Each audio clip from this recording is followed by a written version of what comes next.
So what did you think of the video of the sheep crossing the road? I love that. I love that video.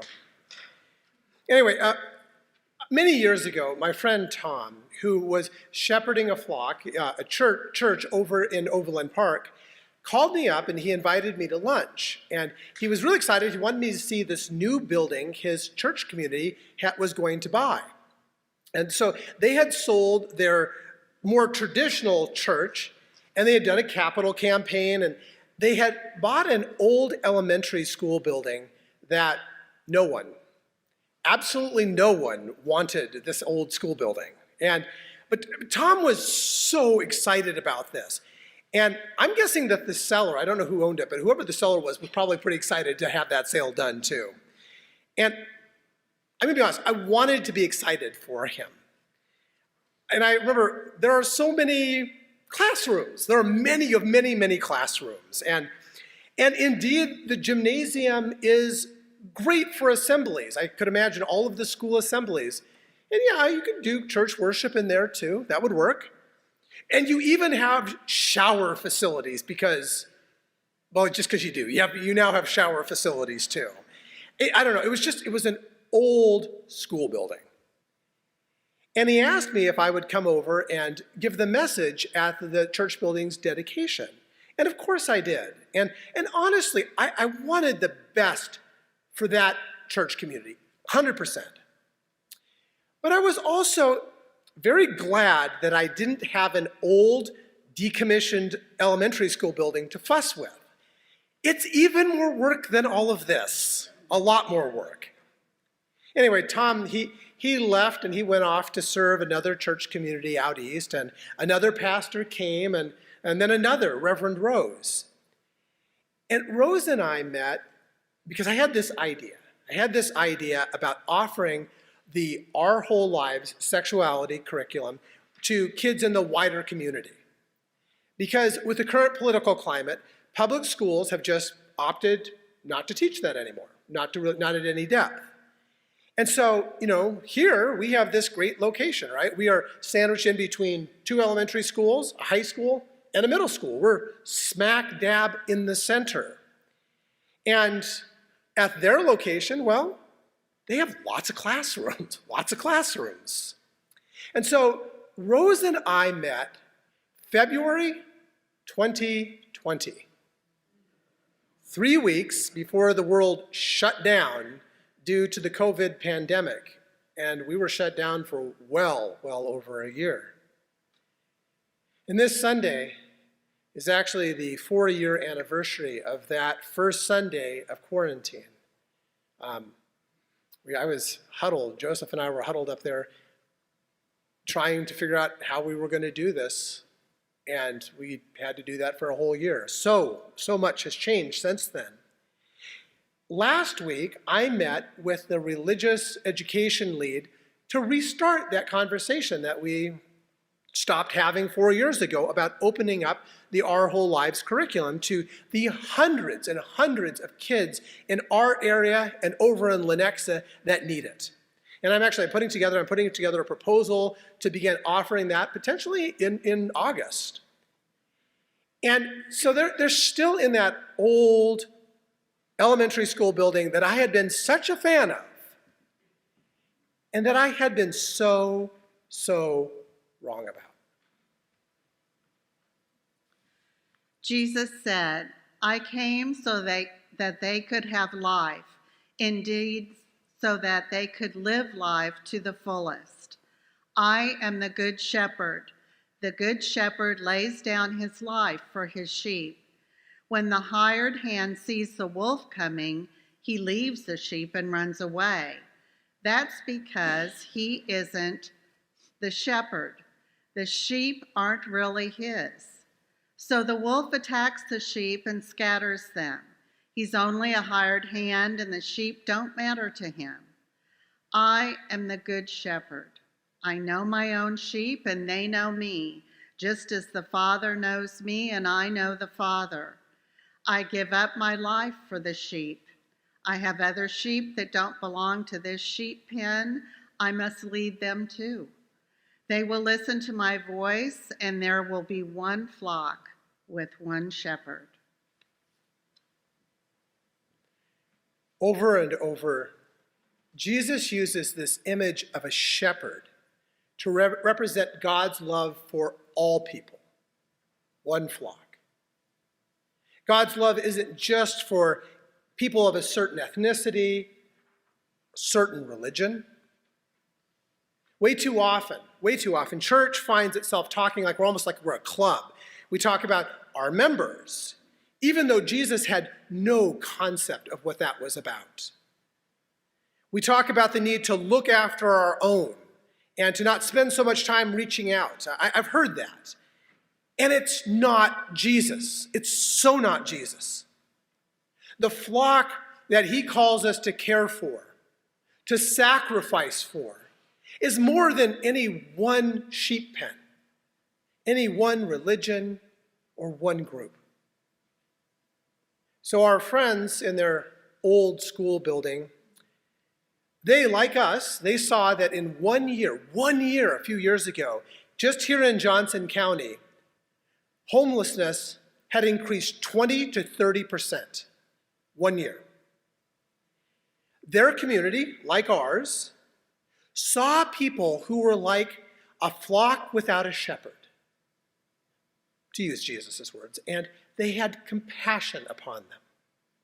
And it just so happened that they had a building that had lots and lots of unused rooms and showers. They even had a gym. Reverend Rose and their church leadership, partnering with a local nonprofit, Project 1020, met with the city of Lenexa. And so the city of Lenexa did an inspection of that old school, and they found that it met the codes to open as a shelter. Yay! Well, for 10 days until they reversed that decision. Politics. As the scriptures say, do not put your hope in mortals, in princes, in whom there is no hope. But by God's Spirit, the church didn't let it go. On Holy Thursday, in a couple of weeks, we will hear the heartbreaking story of Simon Peter denying Jesus 3 times. After his resurrection, Jesus came to directly confront Simon Peter. Here's the story. Jesus asked Simon Peter, "Simon, son of John, do you love me more than these?" Simon replied, "Yes, Lord, you know I love you." Jesus said to him, "Feed my lambs." Jesus said a second time, "Simon, son of John, do you love me?" Simon replied, "Yes, Lord, you know I love you." Jesus said to him, "Take care of my sheep." He asked a third time, "Simon, son of John, do you love me?" Peter was sad that Jesus asked him a third time, "Do you love me?" He replied, "Lord, you know everything. You know I love you." Jesus said to him, "Feed my sheep." This is how we do it. We show God's love by caring for the one flock, for one humanity, for all people. And loving like a shepherd is a 24/7 job. Shepherds know that when sheep are without a shepherd, they are at risk and might be in danger. The wolf of a frigid night threatens those who are living without shelter. You can't just say at that point as a shepherd, you can't say, well, just wait till it warms up, because as the kids could tell you, they won't make it. And politics, oh my. How many would die waiting for the princes in whom there is no hope to act, saying, we'll just put it off to the next session. You can't always wait when you're in danger. But with God, all things are possible. Reverend Rose and their church community took the city of Lenexa to court. Now, you probably saw this in the news at the time. It actually made national news. But it was right kind of before the pandemic, so it all sort of became a blur back then. But they sued, and get this, I don't even know how I feel about this, but they sued for their right to show love to homeless neighbors as their freedom to practice religion. That could go in a lot of ways. I love that, but you gotta fight for your right to witness. And by God, there was a miraculous settlement. And Project 1020 got back to work immediately. Here it is, actually. Here's a picture of it. So this was actually days after back in that when they reopened the shelter. The beds are set, and Colonial Church at that time, we helped with some of our donations to help get that moving again and get that running. We are now just a matter of weeks away from the final stage of our capital campaign. Yay! And it's going to be the renovation of this space. So in just a few weeks, Jim Cook and his team, they're going to have this thing all torn apart and in the month of April, and then it'll come back and we'll have this beautiful, beautiful sanctuary. Now, this church community is blessed with a building for a reason. To extend Christ's influence of love into the world. That's the reason. How will we use this newly refurbished space to do that? What is God's Spirit saying? Here's a couple things. We are increasing the space that we offer to grandparents for gun safety.